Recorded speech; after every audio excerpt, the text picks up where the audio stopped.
Parashat Pinchas, as we know, brings lots of questions to ask. What was the fault of Pinchas that he should not be a Kohen Gadol, not a Kohen, he should not become a Kohen for all those years? At least from the time that Hakadosh Baruch Hu designated Kohenim till when this took place, at least one can say it was 40 years. So perhaps at least Pinchas had 40 years. And at least for 40 years, he was suffering. Why? My father is a Kohen. He brings korbanot. He participates in all the process of Kohenim. Why? Aharon a Kohen and all my cousins are Kohen and I'm not a Kohen. What is my fault? So perhaps one can answer the answer that Zohar Hakadosh brings. Zohar Hakadosh brings that there was a greater plan. As Harav Yissachar Frand explained in last week's Inyanim Shiur in Baltimore.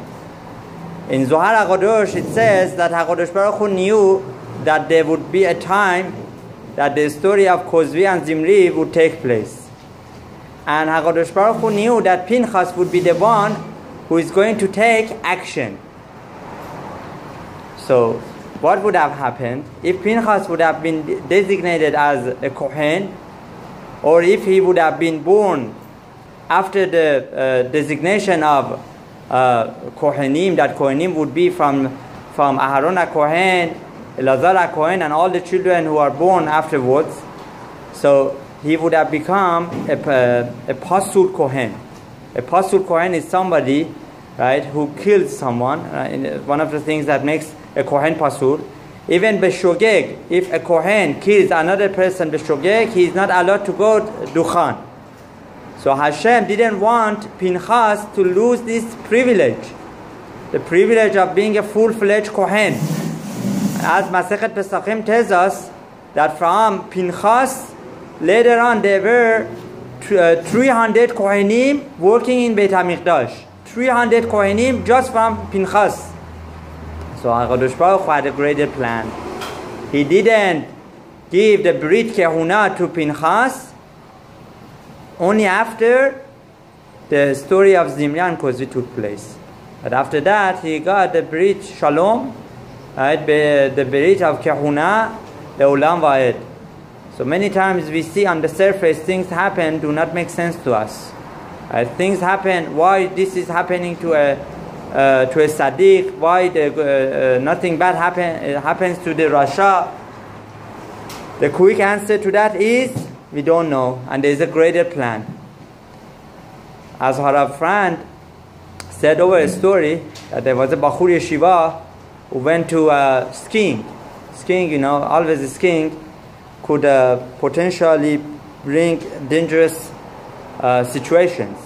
So here there was this Bachur Yeshiva who knows really how to ski, and he goes, he's skiing, and all of a sudden he loses his control, and he falls, and he, really damages his head very badly. He's taken to hospital. And they see that there is an operation needs to be done. They take x-rays, emergency room, and lo and behold, they find out that there is a tumor in his brain, lo aleinu. There is a tumor, and they find out if this tumor would have not been discovered right there at that moment, tomorrow or day after would have not been possible to operate.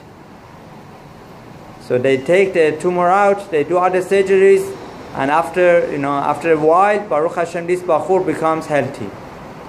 So in the beginning, everyone said, why this Bachur Yeshiva should go through all this difficulty? After that, it became clear for everyone that Hashem had a greater plan. Hashem wanted to, prevent further damage. He wanted to prevent, perhaps, life-changing situation. So the quick answer to many challenges in life is we don't know what's going on. What is the greater plan by HaKadosh Baruch Hu? There is always divine calculations, and a person should always admit that there is a hashgacha pratit, and there is a hashgacha, there is a divine intervention that happens, and we don't know why things happen in the way that we see it.